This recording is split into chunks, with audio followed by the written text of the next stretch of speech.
Shares of IndusInd Bank have been under pressure the last couple of days. Last Friday, the Reserve Bank gave a one-year extension to CEO Sumant Kathpalia against a three-year term recommended by the board. And on Monday evening, the company disclosed that the bank could suffer about 1,500 crore of losses because of some understatement of costs with respect to its derivatives portfolio. As a result, the stock has lost about 30% over the past two trading days. To understand more about the nature of the problem, we have with us the MD and CEO himself, Mr. Sumant Kathpalia. My colleague Ritu Singh is also joining in the interview. Ritu, welcome. Sumant, thank you very much indeed for your time.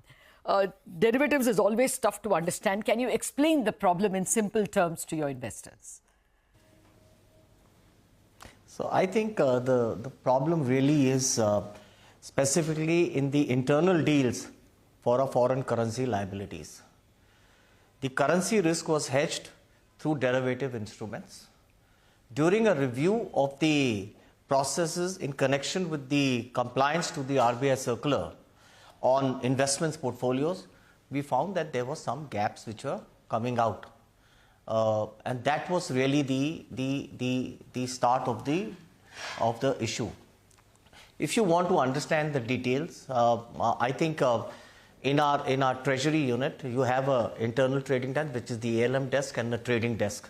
On these internal deals, these internal deals are forwarded to the external desk for placing it outside.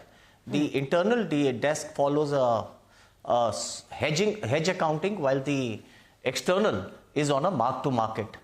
So over a period of time, there may be a gap, but over the period of the maturity, it actually evens out. But if you pre-terminate a deal, I think the anomaly exists, and that is where the problem arose.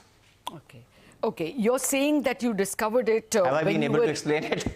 I heard your investors' call, so I'm a little better prepared. I don't know how your viewers would still understand. But, you said that you discovered it when you were implementing the new investment rules, which were effective April 2024. Now, if you're, implementing it effective April 2024, you would have prepared for it earlier. How come you didn't discover it before that, in the process of preparing for April 2024? What happens is,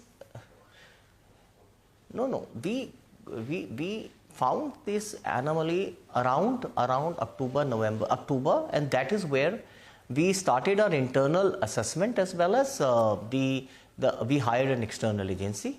At that point of time, we did not know the difference, and we knew that there were two deals getting accounted incorrectly, but there's so many deals in that, so we did not know the real impact.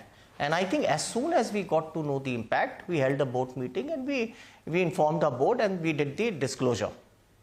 Okay. No, is it, in your analyst call, you said that this practice of differential accounting by the ALM department and the Treasury is about 5 to 7 years. Then how come you got to know of it now? Is it that the amounts were very small in the initial years, but the amount you lost because of premature withdrawal of deposit was higher in 23-24, and so it became a larger number? Is that why you missed it in the earlier years? No, not at all. I think it is spread over 7 to 8 years, like we said, and it came over a period of time. So there's no 1 year which will show the blip. I think it was evenly spread out over a period of time, as and when you do the premature withdrawal, and the early termination of the deals created that impact. And when did you appoint the external agency? October 24th. Okay, but you could have told the investors at that time you wouldn't appoint an external agency unless it was a somewhat sizable problem. You didn't know it was 1,000 crores or more than that. The external agency was appointed, it was not, the number was not known. Latha, let me repeat it again. I think the external agency was appointed because we were not sure, and they were appointed for two specific purposes. Once, to understand the derivative accounting, and second, we are going into the new version of the Treasury backend system, which is Kathpalia, to understand the processes and restate our processes to make sure that we are in compliance with everything. So that was the mandate which was given to the external agency. Okay. And this external agency was not appointed because of Reserve Bank telling you to? It was a suo motu decision? No, not at all. No, it was the bank's decision and the discovery of everything. Right now, I said we started a parallel process also. And as soon as we understood that there was a number which was emerging, and we are still not sure of the number, I believe that we are 99.5% there. We wanted to disclose it to the board and to the LODR. Okay, so what is that approximate loss? You know, you're saying 2.5% of the net worth.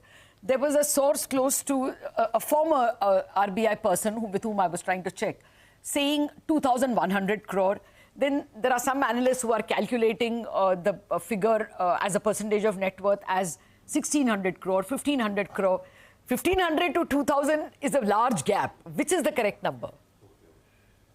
No, so the number is 1,520 crores net of taxes.